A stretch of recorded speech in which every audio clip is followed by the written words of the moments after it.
Brought to you by NBC bearing, भारताची पहिली bearing उत्पादक। पीक नुकसानीसाठी शेतकऱ्यांना 2215 कोटी मदत मंजूर। मदत आणि पुनर्वसन विभागाकडून शासन निर्णय जाहीर। मंत्रालयात राज्य मंत्रिमंडळाची बैठक। ओला दुष्काळ जाहीर करा, सर्व मंत्र्यांची कॅबिनेट बैठकीत मागणी।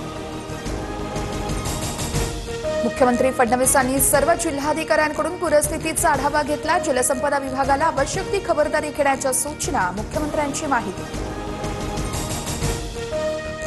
दिवाळीआधी शेतकऱ्यांना नुकसान भरपाई देणार, कृषी मंत्री दत्तात्रय भरणेंची घोषणा। तर पंचनाम्याचं काम युद्धपातळीवर सुरू। राज्यात 70 लाख एकरवर नुकसान, भरणेंची माहिती। सरकारनं वेगाने पंचनामे करून तातडीने नुकसान भरपाई देणं गरजेचं आहे। पिकांसह जमीन आणि पाणंद रस्त्यांचेही पंचनामे करावेत, शरद पवारांची प्रतिक्रिया। माझ्यासह सर्व मंत्री वेगवेगळ्या नुकसानग्रस्त भागांचा दौरा करणार, कुठेही निधीची कमतरता भासू देणार नाही, अजित पवारांची माहिती।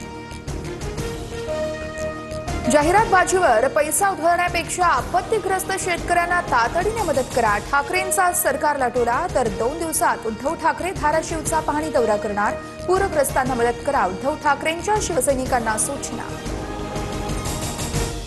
धाराशिव, बीड, जालना, हिंगोलीत हाहाकार, पुरामुळे अनेक गावांचा संपर्क तुटला। प्रताप सरनाईक उद्या धाराशिवमध्ये जाणार, गरज पडल्यास दुष्काळग्रस्त गावांना दत्तक घेणार, सरनाईकांची माहिती। घाबरू नका, मनोबल हारू नका, स्वतःच्या जीवाची काळजी घ्या, पंकजा मुंडेंकडून सोशल मीडियावर व्हिडिओ शेअर।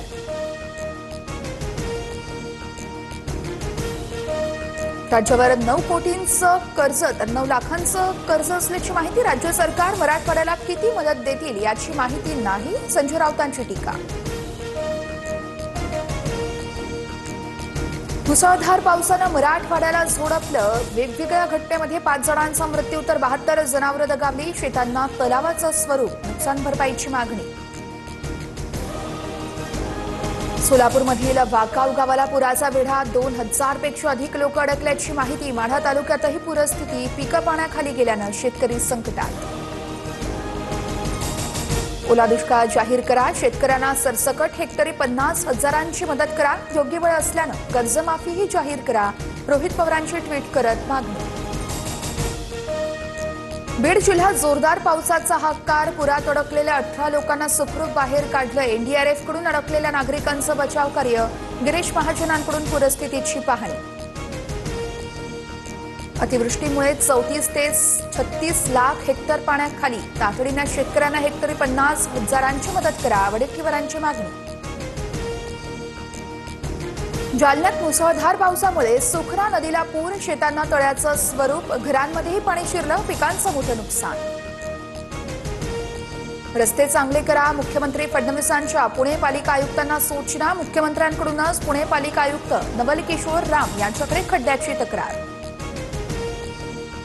मुंबई शहराची आज जिल्हा नियोजन समितीची बैठक, सर्वपक्षीय आमदार बैठकीला उपस्थित राहणार। निधी वाटपावरून आज महायुती आणि महाविकास आघाडीचे आमदार भिडण्याची शक्यता।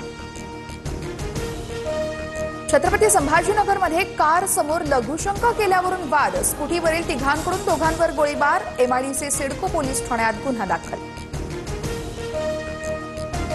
सोन्याच्या दरात 2,200 रुपयांची तर चांदीच्या दरात 4,380 रुपयांची वाढ। सोनं 1,16,200 रुपये प्रति तोळा, तर चांदी 1,36,380 रुपये किलोवर। पॉट टॅक्सी लवकरात लवकर मुंबईकरांच्या सेवेत आणावी, मुख्यमंत्री फडणवीसांचे परिवहन विभागाला आदेश। सार्वजनिक परिवहन व्यवस्थेच्या बळकटीकरणासाठी निर्णय। आजपासून ओला उबर चालक सरकारमान्य भाडे आकारणार, अधिक भाडे घेतल्यास चालकांवर नव्हे तर कंपन्यांवर कारवाई होणार। छोट्या गाड्यांसाठी 28 तर मोठ्या गाड्यांसाठी 34 रुपये प्रति किलोमीटर दर निश्चित। चीन 1 ऑक्टोबरपासून के व्हिसा योजना सुरू करणार, H1B व्हिसाला टक्कर देण्यासाठी चीनचं पाऊल। अमेरिकेकडून H1B व्हिसासाठी प्रत्येकी 88 लाखांचं भरमसाठ शुल्क लागू। गुवाहाटीमध्ये आज जुबिन गर्गचं दुसऱ्यांदा शवविच्छेदन होणार. जुबिन गर्गच्या मृत्यूबाबतच्या शंका दूर करण्यासाठी पुन्हा शवविच्छेदनाचा निर्णय. आसामचे मुख्यमंत्री हिमंत बिस्वा शर्मा यांची माहिती.